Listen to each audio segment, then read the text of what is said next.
Five Nights at Freddy's, based on the popular video game series and directed by Emma Tammy, her third full-length feature, and stars Josh Hutcherson, who is most well known for his roles in the Hunger Games franchise. The premise being a troubled security guard begins working at Freddy Fazbear's Pizzeria.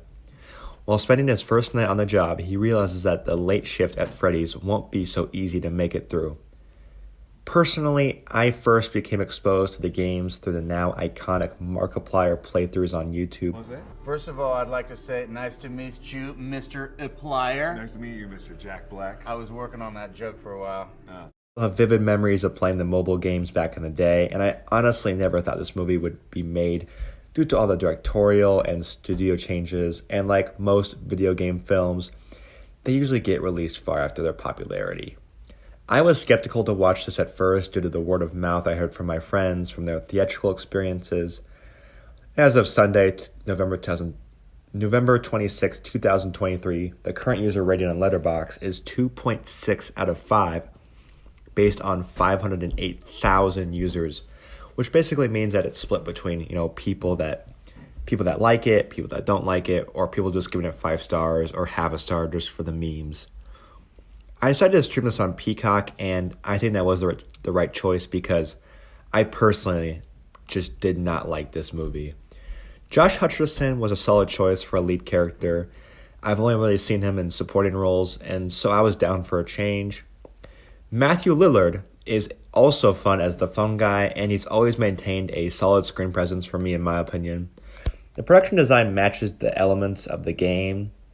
The animatronic suits looked accurate, and the performers inside the costumes were occasionally convincing. Besides that, this movie just really didn't work for me at all. It felt 30 minutes too long. The movie probably spent more time outside the pizzeria than it should have. It wasn't scary.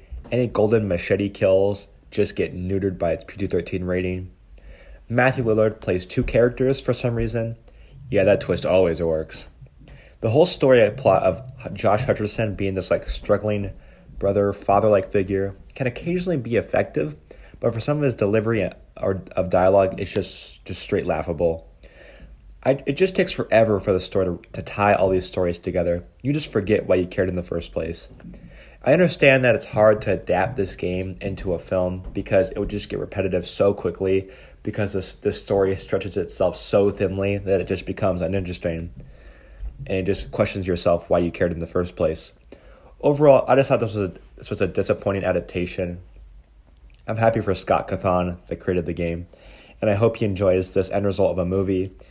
It just barely has the pieces here for being a good horror movie. If you're looking for a good or a better horror movie from this year than this movie, I would highly recommend the much better Evil Dead Rise over this.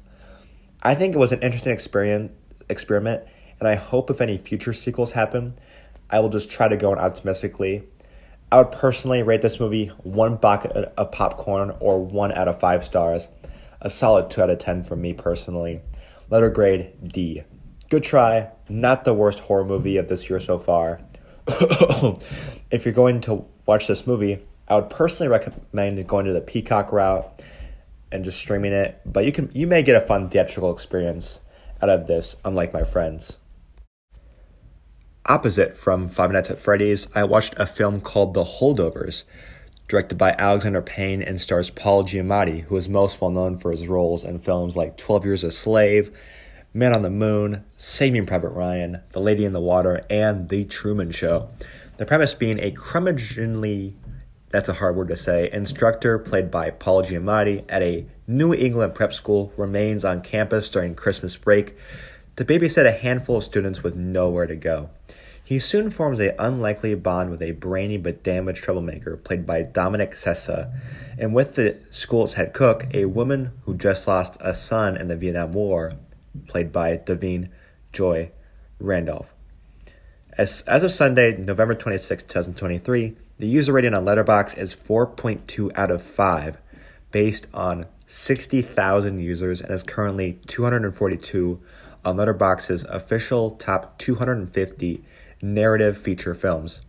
Despite never seeing an Alexander Payne movie before, my parents really liked some of his movies like Sideways and The Descendants, And for some reason, I was drawn to watch this movie at a nearby mall, and I just personally loved it, honestly.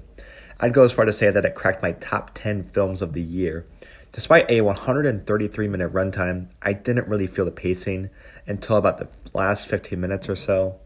Well, the biggest complaint I've seen online about this movie is that its attempt to seem like Oscar bait, and while I wouldn't 100% disagree, I just found the overall experience of this movie to be very enjoyable, with the greater performances from the actors, the production design, and the music often felt time period accurate. I can see this becoming somewhat of a Christmas classic for me personally and for others. Overall, I really enjoyed this movie, and it felt very fresh to watch after viewing Five Nights at Freddy's. I would highly recommend watching this in a theater before it's gone, but it might be streaming pretty soon. I just don't know. I'd personally give this movie 4 buckets of popcorn or 4 out of 5 stars, a solid 8 out of 10. Thank you guys for watching, and I really appreciate it. Have a good rest of your day.